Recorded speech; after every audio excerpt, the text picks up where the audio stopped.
3 दिसंबर को आए चुनाव परिणाम में कांग्रेस भिंड जिले की महंगा, लाहार और भिंड यानी जिले में 5 सीटों में से 3 विधानसभा सीट हार गई। अब इस पर भाजपा का कब्जा हो गया है। हम बात महंगा विधानसभा की करेंगे। यहां से भाजपा के पूर्व विधायक राकेश शुक्ला ने 20,000 से अधिक मतों से चुनाव जीत लिया। वहीं दूसरी ओर कांग्रेस के प्रत्याशी एवं नेता प्रतिपक्ष डॉक्टर गोविंद सिंह के भांजे राहुल सिंह भदौरिया चुनाव हार गए। नमस्कार, आप देख रहे हैं चंबल न्यूज। मैं हूं आपके साथ जयदीप सिंह यादव। महंगांव कांग्रेस ने शिव शक्ति गार्डन में मतदाता आभार सभा का आयोजन किया। कांग्रेस नेता राहुल सिंह भदौरिया ने अपने आभार सभा में कहा कि महंगांव विधानसभा मेरा परिवार है और मैं विधायक नहीं बन पाया तो भी परिवार के लिए काम करता रहूंगा। भदौरिया ने इलेक्ट्रॉनिक वोटिंग मशीन यानी ईवीएम पर निशाना साधते हुए कहा कि जिस प्रत्याशी के घर के वोट ही नहीं निकले तो निश्चित रूप से ईवीएम पर हमें शंका करने की आवश्यकता है, क्योंकि ऐसा हमारे भिंड में भी हुआ है।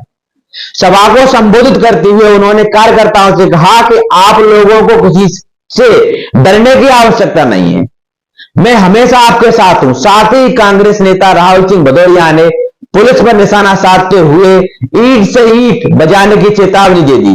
देखें पूरा वीडियो। चुनाव हारने के बाद भोपाल में समीक्षा बैठक भी बुलाई गई। सभी 230 प्रत्याशी वहां थे। जैसा कि आदरणीय खिजर अंकल जी भी कह रहे थे कि ईवीएम मशीनों का टेम्परिंग का मामला भी सामने आया, तो मैं नहीं मानता था। मैंने भी सोचता था ईवीएम में कुछ नहीं है, ईवीएम तो सही है, और मैं तो अभी भी मानने को तैयार नहीं हूं। लेकिन जब लोग मुझे बताते हैं, हमारी विधानसभा के एक निर्दलीय प्रत्याशी थे राजेश्वर सिंह जी गोरमी से, यहाँ गोरमी के लोग बैठे, आप लोग सब जानते होंगे उन्हें। 4 तारीख को मेरे पास फोन आया, बोले भैया आप मीटिंग में जा रहे हो, कमलनाथ जी ने आपको बुलाया है। हमने कहा बुलाया है, तो बोले मैं अपनी एक फरियाद रखना चाहता हूं। मैंने बताओ भैया। बोले गोरमी वार्ड नंबर 4 की पोलिंग पे मेरे घर के 27-28 वोट है। गोरमी वाले यहाँ बैठे तो उस बात को कंफर्म कर लेना।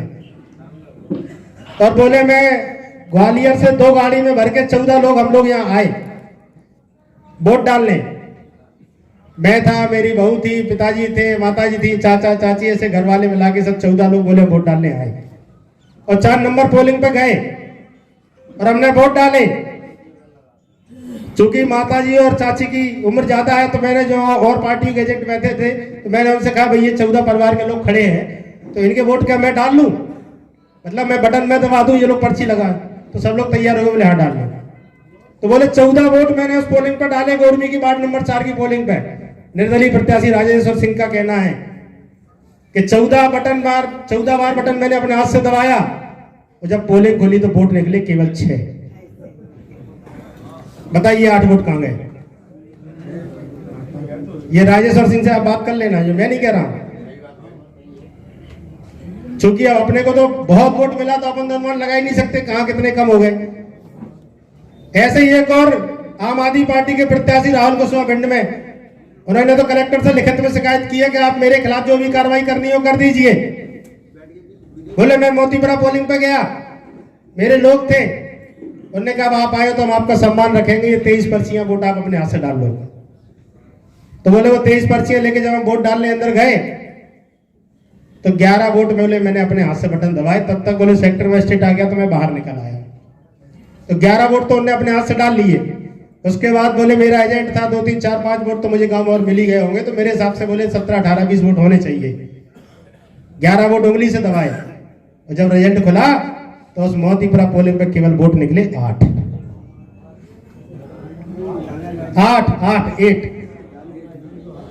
ये राहुल कुशवाहा आम आदमी पार्टी प्रत्याशी भिंड का कहना है। वो सारे उन्होंने ग्रुपों पर भी डाला है, फेसबुक पे भी डाला है, कलेक्टर को भी शिकायत की है। बोले आप मेरे खिलाफ बूथ कैप्चरिंग का मुकदमा कायम करना कर दीजिए, लेकिन मेरे वोटों का हिसाब जरूर कर दीजिए। मैं एक बात और शंका जाहिर करता हूं कि मेरे क्षेत्र की करीब 70-80 ईवीएम मशीनें ऐसी थी, जो लोग अंदर काउंटिंग में एजेंट गए उन्हें पता होगा, उन्होंने देखा है, उन्होंने मुझे आके बताया है, जो कि 99% चार्ज थी। तो मुझे आप एक बात बताओ, दिन भर जो मशीन 12-13 घंटे लगातार चली है, सुबह 7 बजे से जो मशीन चली है 6 बजे तक चली है, मॉक पोल भी हुआ होगा, बंद भी की होगी, वो भी हुआ, 12 घंटे मशीन चलने के बाद 99% चार्ज कैसे रह सकती है? तो मैं आप सबसे कह देना चाहता हूं, आप सबके माध्यम से, आप सब लोग जो मुझे ताकत दे रहे हैं, ऊर्जा दे रहे हैं, उसके माध्यम से सभी पत्रकार बंधु बैठे हैं, मैं आप लोगों के माध्यम से ये खबर उस भ्रष्ट प्रशासन तक पहुंचाना चाहता हूं, उन भ्रष्ट पुलिस अधिकारियों तक पहुंचाना चाहता हूं कि आप सबको चेतावनी देता हूं कि अगर मेरे किसी कार्यकर्ता के तरफ आपने अगर उंगली भी उठाने का काम किया तो आपकी उंगली तोड़ने का काम आपका बेटा आपका हलवाल हो जाएगा। अगर आपने झूठे मुकदमे लगाने का प्रयास किया, आपने किसी के साथ अन्याय करने का काम किया, तो ये राहुल भदौरिया रोड पर उतरकर आपकी ईंट से ईंट बजाने का काम करेगा।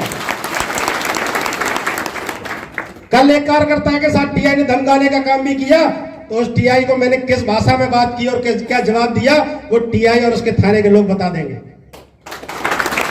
मैंने उससे कहा कि आप कार्यकर्ता से क्यों बात करते हो? उसने मेरे लिए काम किया, अगर आपको मुकदमा कायम करना है तो राहुल भदौरिया पे करिए, जेल भेजना है तो राहुल भदौरिया को भेजिए। तो मैं आप सबसे भी कहना चाहता हूं, आप सब लोग संगठित रहना, क्योंकि आप सबकी ताकत मेरी ताकत है। एक आवाज पर आप सब इकट्ठे होना, किसी भी एक कार्यकर्ता को अगर कांटा चुभे तो आप सबको उसका दर्द महसूस होना चाहिए। ये मत करना कि साइने वाले को कांटा लगाए तो बारौली वाले बोले हमें साइने से क्या लेना देना। तो मैं आप सबसे कहना चाहता हूं, आप सब जो ताकत मुझे ऊर्जा दे रहे हैं, बस ऐसे ही आशीर्वाद बनाए रखना, संगठित रहना। इन प्रशासन के तो मैं ईंट से बजा दूंगा, इनका तो मैं कत्लेआम करने का काम करूंगा। मैं आप सबसे कहना चाहता हूं, आप सब ने मुझे जो ताकत दी है, आप 65,000 लोगों ने तो मुझे विधायक चुन ही लिया, तो आप सबका बेटा भाई बनकर 5 साल आपके सुख दुख में शामिल रहूंगा, आपकी सेवा करने का काम करूंगा। आप लोग आधी रात को भी मुझे फोन लगाना, वैसे तो मैं रात भर फोन उठाता हूं, मैं तकिया के बगल में फोन रख के सोता हूं, फिर भी मैं आपसे कह रहा हूं, आप लोगों को कभी भी अगर कष्ट हो, संकोच मत करना, अपना बेटा अपना भाई समझकर मुझे फोन लगाना, अपना कष्ट मुझे बताना, पूरी ताकत लगा दूंगा, पूरी जान लगा दूंगा। पूरी ये कांग्रेस परिवार बैठा है, ऊपर ही वरिष्ठ नेतृत्व है, सबसे बात करके आप लोगों को कष्ट नहीं होने दूंगा, ये मैं आपसे वादा करता हूं। आप लोगों की लड़ाई तो मैं लगातार लड़ता रहा हूं और आप सबके बीचों में लगातार रहा हूं, आप सबके जो सुख दुख में मैं जाता रहा हूं, उसका परिणाम है कि आप सबने मुझे इतना भारी बहुमत दिया जो कांग्रेस पार्टी को आज तक कभी नहीं मिला है। 65,143 वोट देने का जो काम आपने किया है, आपने जो एहसान किया है, उसका मैं आप सबका हमेशा एहसानमंद हूं। मैं पुनः आप सबसे कहना चाहता हूं कि आप सब लोगों ने जो आशीर्वाद दिया है, जो मुझे ऊर्जा दी है, इसी प्रकार से अपना आशीर्वाद, अपनी छत्र छाया अपने इस बालक पर बनाए रखना। आप लोगों के कभी पीठ नहीं दिखाऊंगा, आपके साथ गद्दारी कभी नहीं करूंगा। मैं पहले भी कहता रहा हूं कि मैं गद्दार नहीं हूं।